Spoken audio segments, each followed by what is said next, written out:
उत्तर कोरियाई तानाशाह Kim Jong Un गंभीर रूप से बीमार हो गए हैं और इन दिनों जिंदगी और मौत से जूझ रहे हैं। बताया जा रहा है कि उनका कार्डियोवैस्कुलर प्रॉब्लम की वजह से इलाज चल रहा था। मीडिया रिपोर्ट के मुताबिक किम जोंग की सर्जरी की गई थी, लेकिन इसके बाद उनकी हालत और बिगड़ गई है। एक अमेरिकी अधिकारी ने कहा है कि किम जोंग उन की जान को खतरा है। किम जोंग उन की तबीयत पहले कई महीनों से खराब चल रही थी। किम जोंग उन बहुत ज्यादा स्मोकिंग करते हैं और उन्हें मोटापे की भी बीमारी है। उनको 11 अप्रैल को अंतिम बार देखा गया था। यही नहीं, किम जोंग उन अपने दादा के जन्मदिन पर होने वाले कार्यक्रम में भी 15 अप्रैल को दिखाई नहीं दिए थे। बताया जा रहा है कि उनका इन दिनों शानसांग कस्बे में एक विला में इलाज चल रहा है। किम के ब्रेन डेड होने की खबरों पर भी अमेरिकी अधिकारियों ने कोई टिप्पणी नहीं दी है। उधर खुफिया रिपोर्टों के मुताबिक उत्तर कोरिया से सही सूचनाओं का आना बहुत मुश्किल है। किम जोंग उन की उत्तर कोरिया में किसी भगवान की तरह पूजा होती है, इसलिए सूचनाएं बहुत मुश्किल से आ रही हैं। पश्चिम बंगाल में कोरोना वायरस के बढ़ते खतरे के बीच सियासत तेज हो गई है। पहले ममता बनर्जी सरकार पर कोरोना वायरस से मरने वालों का आंकड़ा छिपाने का आरोप लगा और अब लॉकडाउन का सख्ती से पालन नहीं होने का मामला गरमाया हुआ है। केंद्र ने जहां इंटर मिनिस्ट्रियल सेंट्रल टीम भेजने का फैसला किया है, वहीं ममता बनर्जी इसको हरी झंडी देने के लिए राजी नहीं है। तो क्या ममता बनर्जी लॉकडाउन पर राजनीति कर रही हैं? ये सवाल इसलिए उठ रहा है क्योंकि कोरोना वायरस से जंग में पूरा देश एकजुट दिख रहा है। जाति, धर्म, पंथ की सीमाओं से उठकर ज्यादातर लोग सोशल डिस्टेंसिंग और जरूरी नियमों का पालन कर रहे हैं। लेकिन ममता बनर्जी अब भी पुराना राग आलाप रही हैं।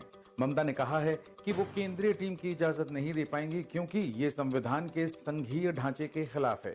ये कुछ उसी तरह से है जैसे ममता अक्सर राज्यपाल पर सवाल उठा देती हैं तो कभी केंद्र सरकार को सियासी मुद्दों पर घेर लेती है, जबकि ये लड़ाई सियासी न होकर एक घातक वायरस से है।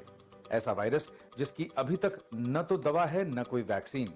बंगाल के अलावा महाराष्ट्र के मुंबई, पुणे, मध्य प्रदेश के इंदौर और राजस्थान के जयपुर के लिए भी केंद्र सरकार ने समान आदेश जारी किया है। गौर करने वाली बात यह है कि ममता बनर्जी के अलावा बाकी किसी राज्य के मुख्यमंत्री ने इस कदम का विरोध नहीं किया है। महाराष्ट्र में शिवसेना गठबंधन और राजस्थान में कांग्रेस की सरकारें हैं, लेकिन वहां के मुख्यमंत्रियों ने केंद्रीय टीम भेजने के कदम को संविधान के खिलाफ नहीं बताया है। यही नहीं, बीजेपी शासित मध्य प्रदेश में भी ये टीम जा रही है। फिर कैसे माना जाए कि ममता बनर्जी इस लॉकडाउन पर राजनीति नहीं कर रही हैं? अमेरिकी राष्ट्रपति डोनाल्ड ट्रंप ने मंगलवार सुबह एक बहुत बड़ा ऐलान किया। कोरोना वायरस महामारी से जूझ रहे अमेरिका ने अब इमिग्रेशन को रोकने का फैसला लिया है। इसका मतलब यह है कि अमेरिका में अब अगले आदेश तक किसी भी बाहरी व्यक्ति को बसने की इजाजत नहीं दी जाएगी।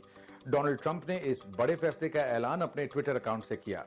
कोरोना वायरस की वजह से खड़े हुए अर्थव्यवस्था पर संकट को देखते हुए डोनाल्ड ट्रंप ने यह फैसला लिया है।